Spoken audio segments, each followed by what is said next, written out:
Janome. Hello, welcome to the Janome YouTube channel. I'm Janome Maker Micheal Burson. I go by the Wizard Tailor on Instagram and TikTok. And today I'm going to be telling you all about our friend, the invisible zipper. How to install it, how to sew it into your pieces, and why it's maybe not so intimidating as you might think it is. So over the years of installing a lot of different zippers, I have come to really appreciate the invisible zipper as it just looks more attractive, I think, having it all tucked away on inside of your piece instead of having the exposed zipper. All are great, but when it comes to like dresses or other things that I make for my wife Haley, I really just like the look of the invisible zipper, having it all tucked away on the inside. And so you might be wondering, so like how do you achieve that? How do you achieve that look with the invisible zipper? Aren't there like extra steps and things you need to do? And we're going to be talking about all of those today and how you can add them to your own pieces. In order to find out the best placement of the zipper, I pin it onto my model, who is my wife Haley, and placing pins along where the zipper needs to be. You can certainly just follow pattern instructions, or you can do it on a dress form or something like that, but pinning it to the person who's going to wear it is so you know it's exactly where it needs to be on the person who's actually going to wear the garment, giving it that good custom touch.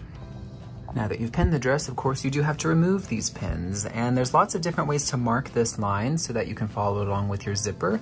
You can use fabric markers, you can use chalk, you can use whatever you want. For this fabric, since it's a Dupioni silk, what I'm using is thread marking. So I'm taking just white thread and sewing wide basting stitches along the line of my pins, so that I can remove that thread easier later when I'm sewing on the zipper. And this line right here is going to be marked, and it'll be exactly where it needs to be. I just follow the line of the pin up to the top, and that's where the zipper will be sewn in just a little bit. Once you have everything marked, you will need to see how long your zipper needs to be. And so starting from the top of the dress and measuring all the way down, I'm getting around 22.5 inches. So I'll need to be looking for a zipper that's around that size.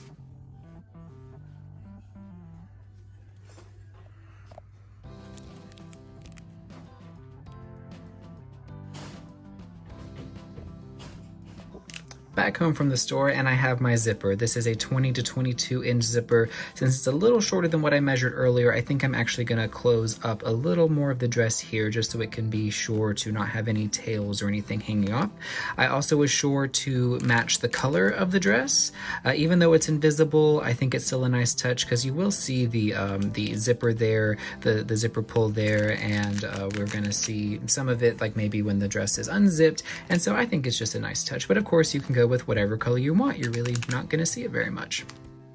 Of course, this video is going to try to do its best to explain all of these instructions, but many zippers do come with instructions so that you can know how to shorten the zipper. Complete instructions are on the inside, so simply just opening it up. And we see here the entire zipper. It's usually stapled to the instructions, so we can just gently take that staple out. We won't be needing that. And we have the full zipper here. Then we've got more instructions. I'm going to be telling you how to do all this stuff, so let's do that now. What makes this an invisible zipper versus a traditional zipper is you see as it zips, we don't have any of the teeth coming on the outside of the zipper. All of that is on the inside. So this is actually going to be on the inside of the garment. You might see that like that kind of looks like a regular zipper, but since it's turned this way, the fabric is going to be sewn in a way so that it closes around right at the opening of where it's actually going to zip. So we're going to do our best not to get any fabric in that opening and cause any problems there. But that's what really makes it an invisible zipper. Then when you take out the pins, you see that you've got your nice base stitches marking exactly where the zipper needs to be on the person who's going to wear the dress. And now I think we're ready to sew it in. The next step will be taking your zipper over to the ironing board, opening it up all the way and flipping it over so that the coils or the teeth of the zipper show. We actually need to use an iron to open up and roll out the teeth of the zipper so that when we sew it, the stitches can get as close as possible because it's shipped like this, it's curled up. We need to open it out, and we can do that easily with an iron so that it lays flat. You can use your iron on a synthetic setting so that we don't melt anything. We don't want that to happen. And using the tip of your iron, we will just press those coils out and open so that they lay flat.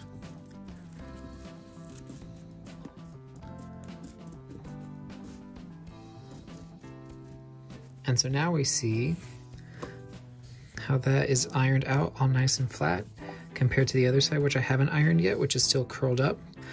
So when we sew it in a little bit, opening it out like that is going to get us that invisible effect. So that's why it's really important to do that step. Coming over to the sewing machine. Now, most sewing machines do come with some kind of zipper foot. This is the one that came with my Continental M7. So this is the one that you could use, and it can certainly do a good job. Or you might invest in an invisible zipper foot. So this is a foot specifically created to guide the teeth of the invisible zipper and have your needle go through that hole there to sew it exactly into place. So this is what I'm going to be using today. However, you can use just the standard zipper foot. I just like this one because those grooves make the job a lot easier. I've now pinned the zipper right side of the zipper, which is the invisible side, right side of the zipper along that line that I created with the base stitches. So pinning that and following the zip is going to be right over where those little stitches are. So I've pinned all of that in place, moving down the dress, and now it's time to stitch.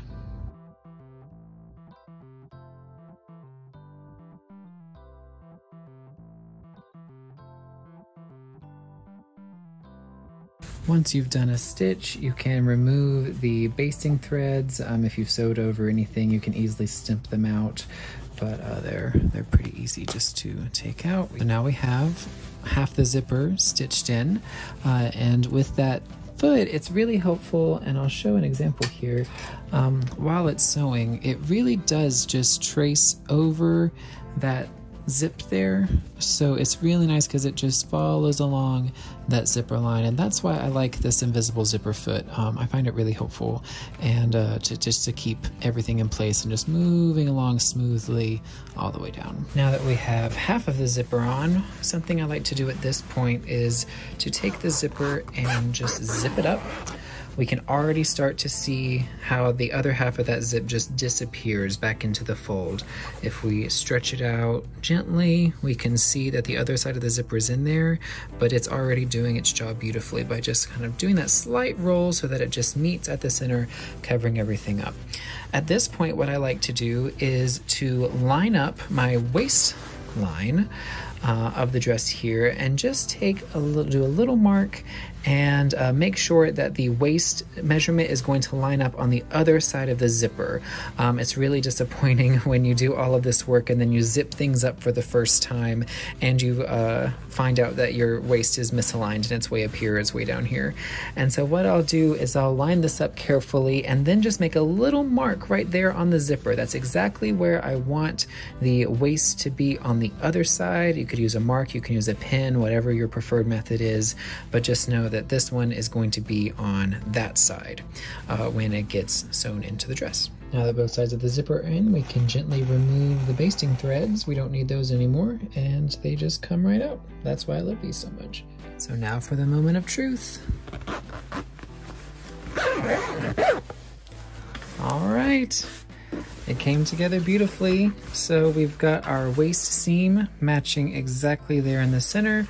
We have our back seam. We'll give that a press to get all these little ripples and everything out, but we'll give that a press. The ends, so this dress has a facing underneath, so turning it around, we have on this side, we'll see that the facing will come up and over.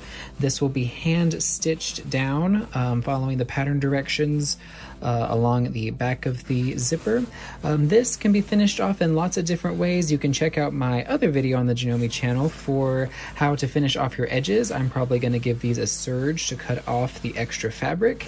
But yeah, that is an invisible zipper. So thanks so much for following along. So thank you so much for watching this video. I hope you found it helpful and maybe adding some invisible zippers to your own pieces in the future. Again, my name is Janome Maker Micheal Burson. I go by the Wizard Tailor on Instagram and TikTok. You can find more of my content there. Be sure to follow along with Janome's other amazing content from the other talented creators, and I'll see you soon. Bye.